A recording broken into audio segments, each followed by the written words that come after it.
Hello all the students of my authority, welcome to this channel. आज का हमारा topic रहेगा इक्वालिटी। चलिए स्टार्ट करते हैं इंट्रोडक्शन से। समानता क्या होती है? Equality is one of the foundational principle. ये एक बहुत ही मौलिक सिद्धांत कह सकते हैं, मूलभूत सिद्धांत है ऑफ जस्टिस यानी न्याय का और डेमोक्रेसी लोकतंत्र का। इक्वालिटी कौन सा सिद्धांत है? मूलभूत सिद्धांत है न्याय का और डेमोक्रेसी का।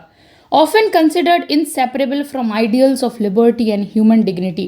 मानवीय गरिमा और स्वतंत्रता से इसे कभी भी सेपरेट नहीं किया जा सकता है। ऐसा माना जाता है कि ये इनसेपरेबल है, सेपरेट नहीं किया जा सकता है इसे किससे? एक तो स्वतंत्रता से और दूसरा मानवीय गरिमा से, ह्यूमन डिग्निटी से। ये सभी के पास होता है ये वाला अधिकार। ह्यूमन राइट्स हम पढ़ रहे हैं और ह्यूमन राइट्स का बेसिक कंसेप्ट है इक्वालिटी। चलिए पढ़ते हैं। एज एट इट्स कोर, इसके जब हम कोर में जाके बात करें, इक्वालिटी जो होती है, समानता किस चीज़ की डिमांड करती है? समानता डिमांड करती है दैट इंडिविजुअल, जो व्यक्ति हैं, बी ट्रीटेड, उनको कैसे ट्रीट किया जाना चाहिए? With the same respect, consideration and value by society and the states. जो इंडिविजुअल को उसी तरह ट्रीट किया जाए जैसे कि ज़रूरत है, और वैल्यू बाय सोसाइटी, और सोसाइटी भी उन्हें वैल्यू करे और स्टेट भी उन्हें वैल्यू करे। Okay, it underpins the idea of fairness, और इसके अंदर क्या है पिन किया हुआ कि फेयरनेस होनी चाहिए, इक्वल ट्रीटमेंट, नॉन डिस्क्रिमिनेशनल, बिना पक्षपात के सभी के साथ फेयर ट्रीटमेंट किया जाए। Okay, and finds a central place in human rights discourse. और जो ये इक्वालिटी है ये बहुत ही सेंटर प्लेस, मतलब अपना एक रूम बनाती है जिसमें इक्वालिटी बहुत अच्छे प्लेस पर है ह्यूमन राइट्स की जब हम बात करते हैं। एंड फिलोसोफर्स, जितने भी दार्शनिक हैं और पॉलिटिकल थिंकर, राजनीतिक विचारक हैं, वो कहते हैं अक्रॉस एजेस, हमेशा से एजेस से डिबेट करते आए हैं इसके मीनिंग की, इसका एक्सटेंट, लिमिट क्या है इक्वालिटी का, शेपिंग इट्स मॉडर्न अंडरस्टैंडिंग। तो चलिए पढ़ते हैं, ऑथेंटिक डेफिनेशन देखते हैं। सबसे पहले इक्वालिटी की ऑथेंटिक डेफिनेशन क्या हो सकती है? तो द वर्ड इक्वालिटी ये कहाँ से आया है? लैटिन टर्म है, originate from the Latin term, नाम था इक्वालिटेट्स। इक्वालिटेट्स इसका मतलब है यूनिफॉर्मिटी, सार्वभौमिकता, सेमनेस, सभी के साथ बराबर, और फेयरनेस, एकदम फेयर होना, निष्पक्ष होना। ठीक है, a widely accepted and authentic definition है इक्वालिटी। सब मानते हैं इस डेफिनेशन को कि equality is the principal that individual should be treated equally. Equality वह सिद्धांत है जिससे व्यक्ति एकदम इक्वल रह सके, विदाउट डिस्क्रिमिनेशन, उसके साथ कोई भेदभाव ना हो, and should have access equal opportunities, उसे जो समानता के अवसर हैं वो बराबर तरीके से मिल सकें, उसे अधिकार मिल सकें, एंड स्टेटस इन सोसाइटी मिल सके। और इस चीज़ को सुनिश्चित करना कि सोसाइटी में जो इंडिविजुअल का स्टेटस है वो मेंटेन रहे सभी अधिकारों के साथ। Similarly the renowned political philosopher जो एरिस्टोटल है, बहुत कहते हैं ना प्रख्यात हैं, बहुत फेमस हैं, वो एरिस्टोटल क्या कहते हैं? Equal should be treated equally, कि जो इक्वल्स हैं, बराबर में हैं, उनको इक्वली ट्रीट किया जाए, और unequal in proportion to their inequality.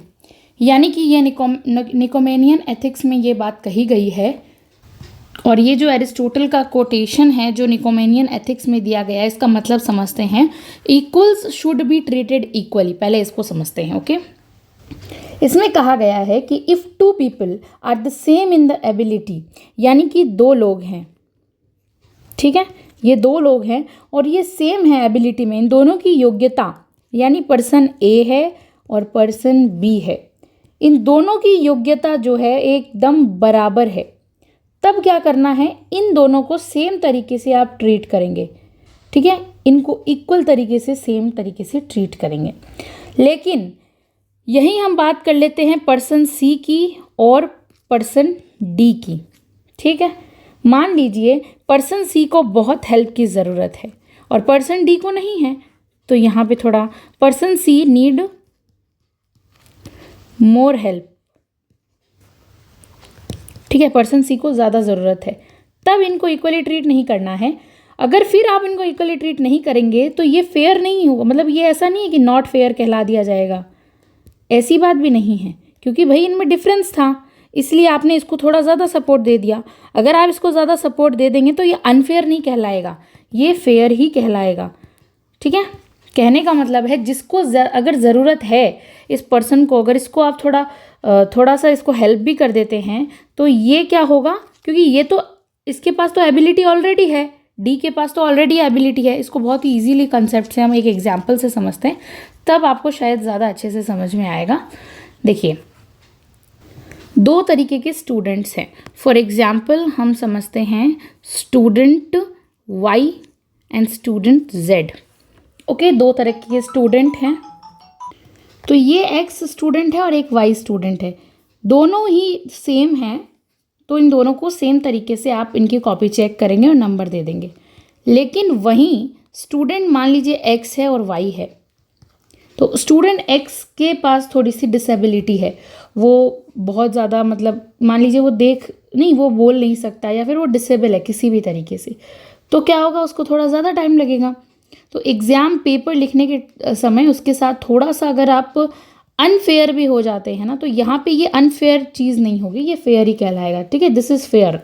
हम नहीं कह सकते कि आपने स्टूडेंट एक्स को ज़्यादा टाइम दिया एग्ज़ाम लिखने के लिए तो ये अनफेयर हो गया, या फिर ऐसा नहीं है। डिसेबिलिटी है तो आप उसके साथ वो इक्वल प्रोपोर्शनल वाला बात है ना, इसे। सो अब आपको आई होप ये समझ में आया होगा कि इक्वल शुड ट्रीटेड इक्वली। अगर वो इक्वल है तो उनको इक्वली ट्रीट करो, and unequals unequally in proportion to their inequality, कि देखो उनमें क्या असमानताएं, फिर उनके हिसाब से उन्हें ट्रीटमेंट। सोर्स था इसका निकोमेनियन एथिक्स। अब हम देखते हैं दस जो फिर उससे क्या होगा, equality does not necessarily mean identical treatment but fair treatment based on the relevant consideration, कि जैसे इस परिस्थिति है जैसी है उसके हिसाब से आप उनको फेयर ट्रीटमेंट ही दोगे। कंसेप्ट समझते हैं इक्वालिटी का। Equality is a rich and complex concept. Equality बहुत रिच है, बहुत जटिल भी है, इसको आसानी से समझा नहीं जा सकता है। दैट इन्वॉल्व सेवरल डायमेंशंस, अलग अलग प्रकार के इसमें डायमेंशन इंक्लूड हैं, जिसमें सबसे पहले अगर हम बात करते हैं तो आता है फॉर्मल इक्वालिटी का। ठीक है, फॉर्मल इक्वालिटी क्या होती है, बहुत डाइवर्स है ये। Equal treatment before the law, यानी कानून के सामने सभी बराबर हैं। तो किसके सामने, कानून के सामने। तो ये लीगल इक्वालिटी हो गई, जहाँ लीगल आया वहाँ क्या आएगा, लॉ आएगा। ओके, मतलब equal treatment before law. No arbitrary, कोई भी तरीके से अपने मनमाने तरीके से आप पक्षपात नहीं कर सकते हो। तो no arbitrary by the state, state भी पक्षपात नहीं कर सकता है किसके साथ, किसी के भी साथ, और ना ही कोई व्यक्ति पक्षपात कर सकता है। तो no arbitrary discrimination by the state और इंडिविजुअल्स। उसके बाद क्या आता है, एग्जाम्पल समझते हैं। Equal punishment for the same crime, अगर आपने किसी को कोई क्राइम किया है, अगर आपने चोरी की है ना, तो आपको सेम क्राइम दिया जाएगा, वही जो ए को दिया जाएगा वही बी को दिया जाएगा, इर्रिस्पेक्टिव ऑफ सोशल स्टेटस। ये नहीं देखा जाएगा कि भाई ए तो लेबर है और बी कोई सीएम है या फिर ऐसा, अगर क्राइम किया है तो। ठीक है, अब हम देखते हैं एक आता है सब्सटेंसिव इक्वालिटी, जिसको हम कह सकते हैं रियल और एक्चुअल इक्वालिटी भी जिसे कहा जाता है सब्सटेंटिव। ये फोकस करता है on achieving actual equality of conditions and outcomes. इसको भी हम एक एग्जाम्पल से समझेंगे तब हमें बहुत अच्छे से समझ में आएगा ये। जैसे हम देखते हैं 3 बॉक्सेस हैं और 3 पर्सन्स हैं। 3 बॉक्सेस हैं और 3 पर्सन हैं। अब आप देख सकते हैं इन तीनों की हाइट ना बराबर है। ठीक है, तो इनको जो बॉक्स मिले हैं वो इनके साथ क्या हो रहा है, इक्वल ट्रीटमेंट हो रहा है।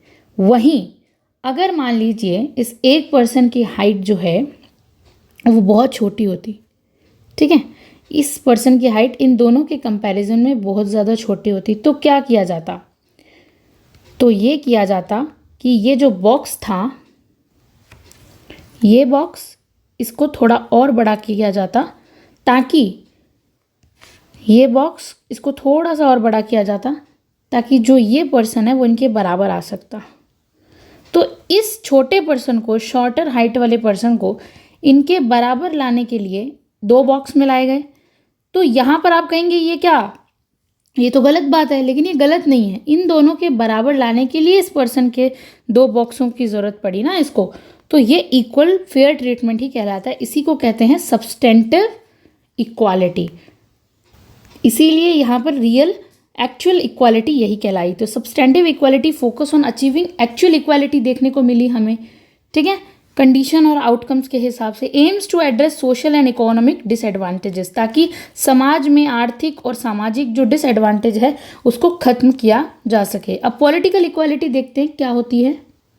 What is political equality? Equal rights to participate in political life, जो राजनीतिक जीवन है उसमें लोग पार्टिसिपेट कर सके, राइट टू वोट होना चाहिए, इलेक्शन में पार्टिसिपेट कर सके, ये सब राजनीतिक समानताएं होनी चाहिए। सोशल इक्वालिटी यानी सामाजिक इक्वालिटी क्या होती है, जिसमें एब्सेंस ऑफ रिजिड सोशल है हायरार्कीज, सामाजिक हायरार्कीज ना हो, बहुत बंधन ना हो सामाजिक, तो ये सबसे फ्री होकर ये सामाजिक इक्वालिटी समानता होती है, जिसमें कोई रेस, कास्ट और जेंडर के हिसाब से कोई डिस्क्रिमिनेशन ना देखने को मिले। इकोनॉमिक यानी आर्थिक समानता होती है, रिडक्शन ऑफ एक्सट्रीम डिसपैरिटी, समाज में विविधता जो है which is related with money, wealth, पैसों की, कि एक के पास बहुत पैसा है दूसरे के पास है ही नहीं, अपॉर्चुनिटी नहीं है, लाभ के कोई अवसर ही नहीं है, वो सबको रिड्यूस करो, रिडक्शन होना चाहिए उसमें। इक्वालिटी ऑफ अपॉर्चुनिटी क्या होती है, everyone should have a fair chance, सभी के पास एक चांस सभी को मिलनी चाहिए ताकि वो अपनी इक्वालिटी को सक्सीड, अपने टैलेंट को आजमा सके। ठीक है, इंपॉर्टेंट नोट देखते हैं। Equality does not imply uniformity, people में डिफर इन टैलेंट्स, इक्वालिटी सब पर एक जैसे लागू नहीं की जा सकती है, क्योंकि कुछ लोग बहुत ज़्यादा टैलेंट होते हैं, कुछ के एफर्ट्स मैटर करते हैं, कुछ की चॉइसेस अलग होती है, but they deserve equal dignity, लेकिन उन्हें गरिमा तो एक जैसी मिलनी चाहिए, अपॉर्चुनिटी सबको मिलनी चाहिए। एक लेबर के बेटे को भी आईएएस एग्जाम लिखना का मौका मिलना चाहिए और एक आईएएस के बेटे को भी एग्ज़ाम लिखने का मौका मिलना ही चाहिए। फेयर अपॉर्चुनिटी सबके लिए हो, लेकिन ये ज़रूरी नहीं है कि आईएएस के बेटे नहीं, लेबर के बेटे को तो नहीं मिला आईएएस का रैंक और आईएएस के बेटे को मिल गया, इसका मतलब ये नहीं कहेंगे कि आपने इसके साथ भेदभाव किया उसको भी दो, फिर वो अनफेयर हो जाएगा। ठीक है, टैलेंट्स, एफर्ट्स और चॉइसेस के हिसाब से होना चाहिए। इक्वालिटी एंड ह्यूमन राइट्स का क्या रिलेशन है वो देखते हैं। Equality is a core principle human right, जैसे कि हमने ऊपर पढ़ा, इक्वालिटी जो है वो ह्यूमन राइट का एक बहुत महत्वपूर्ण सिद्धांत है and is reflected almost every major human rights document.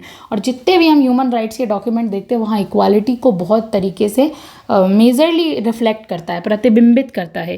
Human rights are based on the belief, human rights क्या होते हैं, जो बिलीव के अनुसार होते हैं, अपनी धारणा के अनुसार, दैट ऑल ह्यूमन बींग्स जो जन्मे हैं उनको एकदम फ्री और इक्वल डिग्निटी मिलेगी। The universal declaration of human rights 1948 में यही चीज़ कही गई है, all human rights born free dignity, ये हमने पढ़ा। Human rights forbid discrimination based on race, gender, religion, belief. ठीक है, एंड इंस्ट्रूमेंट जितने भी ICCPR, ये लास्ट वीडियो में हमने कवर किए थे, CEDAW and operationalized principles of equality is both value, equality क्या करती है, both a value and right in the realm of human rights, मूल्य भी है और अधिकार भी है। इक्वालिटी ह्यूमन राइट का कोर प्रिंसिपल कहा जाता है। मेन थिंकर देखते हैं इक्वालिटी के। Here are the key thinkers who significantly contributed in the idea of equality, समानता के आइडिया में यहाँ पे बहुत सिग्निफिकेंट अपना योगदान देते हैं। फर्स्ट ऑफ ऑल आते हैं हमारे एरिस्टोटल, बहुत इंपॉर्टेंट है एरिस्टोटल। इनका जो टर्म होता है कहाँ कब से कब तक था वो यहाँ पे मेंशन है। Recognize that treating equals unequally is unjust, यानी कि अगर आप इक्वल्स लोगों को बहुत अनइक्वली ट्रीट करते हो तब खराब है। हाँ, वो खुद अनइक्वल है, फिर आप उन्हें अनइक्वली ट्रीट कर रहे हो वो अलग बात है। अब इक्वल्स लोगों को आप बहुत भेदभाव कर रहे हो, अब ए भी सही है, बी भी सही है, दोनों सही है, अपने दोनों अच्छा एग्जाम लिख सकते हैं, लेकिन ए को ज़्यादा मार्क्स दे दिए, बी को कम दे दिए, तो आप इक्वल लोगों को कैसे अनइक्वली ट्रीट कर सकते हो? ऐसा नहीं कर सकते आप, दिस इज़ अनजस्ट, तब ये खराब है। तो उन्होंने ये बात बताई। फिर उन्होंने एक बात कही कि introduce the idea of proportional equality, यानी प्रोपोर्शनल होता है अनुपातिक समानता होनी चाहिए। Treating people based on their relevant merits, उनके मेरिट्स जैसा है उसके हिसाब से आप ट्रीट करो। एरिस्टोटल का व्यू था justice involves giving people what they deserve, justice वही है, वही लोगों को देना चाहिए जो वो डिजर्व करते हैं। ठीक है, तो यही असली न्याय है।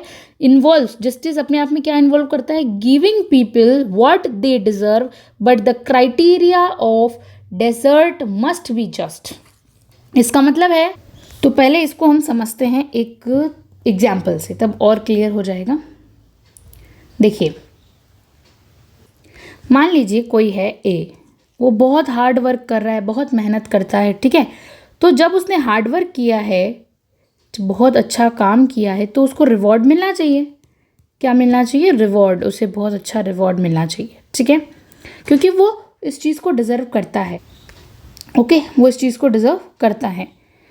But if we say someone deserves less just because of their poor और from low caste, this is not just. यानी हम कहते हैं if we say someone deserve less, बी है, ठीक है। ये भी बहुत मेहनत करता है, हार्ड वर्क करता है, सेम चीज़ चलेंगे हम, इसे भी रिवॉर्ड मिलना चाहिए, ठीक है, रिवॉर्ड मिलना चाहिए। लेकिन ए के लिए किसी ने कुछ भी नहीं कहा, क्योंकि ये आता है रिच क्लास से, ठीक है। लेकिन बी जो आता है वो पुअर क्लास से आता है, गरीब होता है। तो सब क्या कहते हैं? नहीं नहीं, इसको तो कोई रिवॉर्ड नहीं मिलना चाहिए, इसको तो कोई, इसने भले ही कितना ही हार्डवर्क किया हो, इसको कोई रिवॉर्ड, कोई सक्सेस नहीं मिलनी चाहिए, क्योंकि ये तो पुअर है, यानी ये तो लो कास्ट से आता है। कि ये क्या मतलब हुआ? ये लो कास्ट से आता है तो क्या आप इसको रिवॉर्ड नहीं दोगे, क्योंकि इसने भी हार्डवर्क किया है। चलो बी का आपने हार्डवर्क स्वीकार कर लिया, आप मानते हो कि ए का आपने हार्डवर्क स्वीकार कर लिया और रिवॉर्ड भी आप देने को तैयार हो। चलो ए की बात हम करते ही नहीं है, हम बात करेंगे बी की, ठीक है, हम बी की बात करेंगे। ये लो कास्ट से आता है, लेकिन इसने हार्डवर्क किया है, रिवॉर्ड मिलना चाहिए, तो आप कहते हो पुअर है ये गलत बात है, ये नहीं होना चाहिए। तो इसी लाइन का मतलब हमने अभी उसमें देखा कि जस्टिस कब मिलनी चाहिए, ए हो चाहे बी हो, दोनों को जस्टिस तब मिलनी चाहिए अगर वो डिज़र्व करते हैं। ना कि ये देखना चाहिए कि उनकी कास्ट क्या है, वो कहाँ से आते हैं। अगर वो डिज़र्विंग कैंडिडेट है तो उनके साथ बहुत ज़्यादा फेयर प्लस मोरल ट्रीटमेंट किया जाना चाहिए। Okay, so justice involves giving people what they deserve, but the criteria of deserve must be just. Criteria भी होना चाहिए उनका, मेरिट। जीन जैकस रूसो देखते हैं, इनका जो टर्म है वो ये है, एम्फेसाइज नेचुरल इक्वालिटी की बात करते हैं। ये मानवों को जो समानता है वो नेचुरली मिलती है अमॉन्ग ह्यूमंस। वार्न दैट, और ये कहते हैं सोशल इनइक्वालिटी, जो समाज में असमानताएं हैं, बेस्ड ऑन वेल्थ, पैसों के हिसाब से, स्टेटस, करप्ट नेचुरल इक्वालिटी को। ये क्या करते हैं? नेचुरल इक्वालिटी को और करप्ट कर देते हैं, उसके स्टेटस को, ठीक है। फेमस वर्क है इनका सोशल कॉन्ट्रैक्ट 1762 का। रूसो का व्यू क्या कहता है? True equality requires the reduction of social inequalities. इसको भी हम समझते हैं। पहले तो हमें समझना होगा व्हाट इज ट्रू इक्वालिटी, बहुत इंपॉर्टेंट है इसे समझना कि क्या होती है ट्रू इक्वालिटी। इसका मतलब है कि किसी को भी, इससे एक एग्जांपल से पहले समझते हैं तब हमें समझ में आएगा ट्रू इक्वालिटी क्या होती है। कि फॉर एग्जांपल मान लेते हैं बहुत सारी कंट्रीज़ है, ठीक है, मतलब बहुत सारी कंट्री ए बी सी, आप नाम रख सकते हैं अपने हिसाब से, हम एग्जाम्पल लेके समझ रहे हैं। बहुत सारी कंट्री हैं, उन्होंने क्या कर रखा है, एजुकेशन को लीगली ओपन कर रखा है चिल्ड्रंस के लिए, चाहे वो रिच हो या पुअर हो, एजुकेशन वहाँ पर क्या है, लीगली सभी के लिए ओपन है, यानी फ्री है, ओपन है सभी के लिए।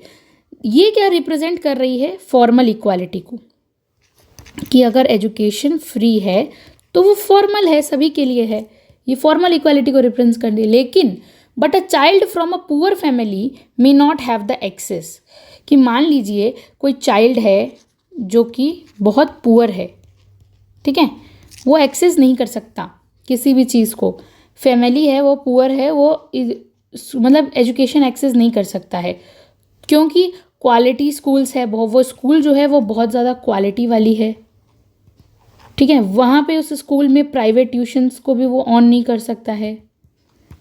और क्या है, बुक्स वगैरह जो है, प्लेस ऑफ स्टडी बहुत ज़्यादा अलग है। तो मान लीजिए ऐसा हम कुछ मानते हैं। मीनवाइल हम ऐसा कह सकते हैं कि वेल्दी चाइल्ड है, वो सब इन चीज़ों को ले सकता है। मान लीजिए कोई अमीर है, वेल्दी चाइल्ड है, वो ये सब चीज़ को अफोर्ड कर सकता है, ठीक है। तो क्या होगा, these resources even both same legal right to education, लेकिन दोनों को ही लीगल राइट है एजुकेशन का, दोनों ही, पुअर हो चाहे गरीब हो चाहे अमीर हो, दोनों को, क्योंकि एजुकेशन सभी के लिए ओपन है तो दोनों ले सकते हैं ये एजुकेशन। तो क्या होगा, यहाँ पर सोशल इकोनॉमिक इनइक्वालिटीज़ आ जाती है। यहाँ पर सोशल एंड इकोनॉमिक इनइक्वालिटीज़ है, between these create a gap in real opportunity. लेकिन हम देख सकते हैं कि भले ही एजुकेशन ओपन हो दोनों के लिए, इन सब कारणों से क्या आ जाता है, गैप आ जाता है। ठीक है, रियल लाइफ में हम बात करें तो ये जो है ना, ट्रू इक्वालिटी नहीं होती है। अब हम एक बार ट्रू इक्वालिटी समझते हैं, शायद वो थोड़ा सा क्योस हो जाएगा आपके लिए। ट्रू इक्वालिटी क्या होती है, रियल मायनों में ट्रू इक्वालिटी, वास्तविक समानता क्या है कि उस स्कूल को क्या करना चाहिए, बच्चों को प्रोवाइड करवाना चाहिए स्कॉलरशिप्स, और क्या करना चाहिए, प्राइवेट ट्यूशन, गुड स्कूल्स को इनकम देना चाहिए, एरिया देना चाहिए। ठीक है, और तरीके से बहुत सारे ऐसे हैं कि कोई भी caste base related, gender base पर कोई भी डिस्क्रिमिनेशन नहीं होना चाहिए। ये सब चीज़ें करके वो क्या कर सकते हैं, समाज में जो इनइक्वालिटीज़ आई है उसे ख़त्म कर सकते हैं। ठीक है, इक्वल चांसेस टू सक्सीड, फिर क्या होगा, ट्रू इक्वालिटी हमें प्राप्त हो जाएगी। इसका मतलब ट्रू इक्वालिटी, ये जो ट्रू इक्वालिटी है, equal to formal rights. True equality का मतलब है formal rights plus reducing real life barriers. ये है रियल इक्वालिटी। ट्रू इक्वालिटी का मतलब है फॉर्मल राइट्स मिले हैं आपको, उसके साथ रियल लाइफ के जो बैरियर्स है उसे भी ख़त्म किया जाए। ठीक है, तब कहलाएगी कि आपकी जो राइट्स है वो ट्रू है। समाज के अंदर इन सोशल इनइक्वालिटीज़ को अगर आपको ख़त्म करना है, सामाजिक असमानता को ख़त्म करना है, तो आपको क्या करना होगा, फॉर्मल राइट्स के साथ साथ रियल लाइफ के जो बैरियर्स हैं उसे भी ख़त्म करना पड़ेगा। उस जो बहुत सारी कंट्रीज़ में ओपन थी सभी के लिए एजुकेशन, चाहे गरीब हो चाहे अमीर, लेकिन गरीब जो बच्चे हैं वो अफोर्ड नहीं कर सकते हैं इतनी हाई एजुकेशन की हायर डिमांड्स को, क्योंकि क्वालिटी होती है स्कूल की, प्राइवेट ट्यूशन्स भी वो अफोर्ड नहीं कर सकते। भले ही एजुकेशन सभी के पास अधिकार है, तो गरीब बच्चों को स्कॉलरशिप दो, उन्हें उठाओ, ऊपर उठाओ। ये है ट्रू इक्वालिटी। ये नहीं कि आपने सिर्फ आप उनको राइट दे के छोड़ दिया कि हाँ सभी को राइट है, आप पढ़ सकते हो कोई भी स्कूल्स में कोई भी तरीके से, पर गरीब बच्चा जाएगा कैसे उस महंगी स्कूल्स में। कहने का मतलब ये है कि ट्रू इक्वालिटी के लिए रिड्यूस करने पड़ेंगे ना समाज में जो रियल लाइफ के बैरियर्स हैं, तभी तो वो छोटा गरीब बच्चा है वो उन स्कूल को अफोर्ड कर सकेगा। तो ये है कहने का मतलब कि ट्रू इक्वालिटी इज़ डिफरेंट। तो ये है रूसो का व्यू कि ट्रू इक्वालिटी के लिए रिक्वायर है reduction of social inequalities. I hope example से समझ में आ गया होगा। जॉन लॉक को देखते हैं। अब हम जॉन लॉक का पीरियड था 1632 से 1704 में। ये आर्ग्यू करते हैं नेचुरल इक्वालिटी, प्राकृतिक समानता की। एवरी इंडिविजुअल, ये कहते हैं कि प्रत्येक व्यक्ति जो है हैज़ इक्वल नेचुरल राइट, सभी के पास इक्वल नेचुरल राइट में आता है लाइफ, लिबर्टी, प्रॉपर्टी। ठीक है, अपोस्ट करते हैं हेरिडिटरी प्रिविलेज और एब्सोल्यूट मोनार्की। ये राजा महाराजाओं वाले मोनार्की वाले राइट्स को ये बहुत ज़्यादा अपोस्ट करते हैं। इनका व्यू कहता है इक्वालिटी इज़ नेचुरल, ये प्रकृति की हमें प्रकृति द्वारा मिली है and must be protected by political institution. State को हमारी इक्वालिटी की रक्षा करनी होगी। ये है जॉन, बहुत ईजी इनका है। कार्ल मार्क्स का देखते हैं इक्वालिटी के बारे में क्या कहते हैं। 1818 से 1883 तक ये क्रिटिसाइज करते हैं फॉर्मल पॉलिटिकल इक्वालिटी को, जो कि चली आ रही है, बहुत औपचारिक राजनीतिक इक्वालिटी को, as inadequate with economic equality. और ये इकोनॉमिक इक्वालिटी को की बात करते हैं कि जब आपके पास इनएडिक्वेट अमाउंट में है, इकोनॉमिक इक्वालिटी नहीं देखने को मिलती है, इतने सारे कुछ हैव और हैव नॉट वाला इनका जो कंसेप्ट है, तो advocate for abolition of class system. ये कहते हैं ये क्लास को सिस्टम को हटा दो, क्लास स्ट्रगल जो हो रहा है इसकी वजह से हो रहा है, क्लास सिस्टम हटो, क्लासलेस सोसाइटी कर दो, ताकि तब हमें रियल इक्वालिटी मिलेगी। मार्क्स का व्यू कहता है true equality can only be achieved, वास्तविक समानता तभी हमें मिल सकती है। कब मिलेगी वास्तविक समानता? तभी मिल सकती है बाय एलिमिनेटिंग एक्सप्लॉइटेशन, जब हम शोषण को और रीडिस्ट्रीब्यूट करेंगे, वापस से ये जो शोषण है ना इसको एलिमिनेट कर देंगे, खत्म कर देंगे जो शोषण हो रहा है, और वापस से जो है रीडिस्ट्रीब्यूट करेंगे हमारे रिसोर्सेज का, तभी हमें रियल ट्रू इक्वालिटी मिल सकती है। जॉन रॉल्स देखते हैं क्या कहते हैं इस बारे में। जॉन रोल्स का है 1921 से 2002 तक। तो इन्होंने डेवलप किया है आइडिया जस्ट, बहुत इंपॉर्टेंट है, जस्टिस एज फेयरनेस, बहुत इंपॉर्टेंट है इनका ये आइडिया। डिफरेंस प्रिंसिपल है इनका, इनइक्वालिटीज आर एक्सेप्टेड ओनली, कि जब हम इनइक्वालिटी को तभी एक्सेप्ट करेंगे, कि हम इनइक्वालिटी असमानताओं को तभी एक्सेप्ट करेंगे only if the benefit at least जो पिछड़े हुए लोग हैं उनको अगर एडवांटेजेस मिल रहा है, उनको अगर ऊपर उठाया जा रहा है, तब हम क्या करेंगे, अनइक्वालिटी को एक्सेप्ट करेंगे। फेमस वर्क है इनका the theory of justice 1971। Rawls का व्यू कहता है equal basis liberties for all and social economic inequality arrange the benefit of the worst off, यानी कि जो इक्वल बेसिक लिबर्टीज सभी के लिए होनी चाहिए समाज के अंदर। इकोनॉमिक जो इनइक्वालिटीज़ है, पैसों से रिलेटेड जो असमानता है, इसको इस तरह से अरेंज किया जाए कि ये किसको बेनिफिट पहुंचाए। इनइक्वालिटीज़, अगर आपको ऐसे लोग जो अफोर्ड नहीं कर सकते हैं, गरीब लोग हैं, ठीक है, गरीब लोग हैं, अगर वो अफोर्ड नहीं कर सकते हैं, उनके साथ आप अनइक्वल ट्रीटमेंट कर सकते हो। अगर उनके साथ आप अनइक्वल ट्रीटमेंट करोगे तो वो पीछे पड़े हुए समाज उठकर ऊपर उठ जाएंगे समाज में, ठीक है। जो पैसे वाले हैं लोग, उनको तो पैसे वाला रहने दो, लेकिन जो गरीब है उनको और पैसे वाला बनाओ। इस तरह की वो बात करते हैं कि इनइक्वालिटीज़ को ऐसे अरेंज किया जाना चाहिए कि वो बेनिफिट पहुंचाए जो कह सकते हैं ना समाज में पिछड़े हुए लोग हैं उनको। ये रॉल्स का व्यू है। कंक्लूजन देखते हैं इक्वालिटी पे हम लोग। Equality is not about making everyone identical, सभी को ये नहीं कि वो पहचाने आइडेंटिकल हो। It is about ensuring that everyone has the same fundamental worth and fair access to opportunity. Okay, सभी के पास अपॉर्चुनिटीज़ का अधिकार हो, यह है समानता। It demands that difference among people whether based on race, gender, class और ability should not result in unjust advantage और disadvantages. In the modern world की अगर हम बात करें, the principle of equality and human rights are inseparable, इन्हें अलग नहीं किया जा सकता। Together they strive to build a society where respect, fairness, यहाँ पर सभी चीज़ें होंगी, just not privileges for few but entitlements for all. ठीक है, तो ये है कंक्लूजन अगर हम देखें। इसी के साथ आज हमने इक्वालिटी के बहुत सारे कॉन्सेप्ट समझे। आई होप समझ में आया होगा आप सभी को। Thank you so much for watching this video.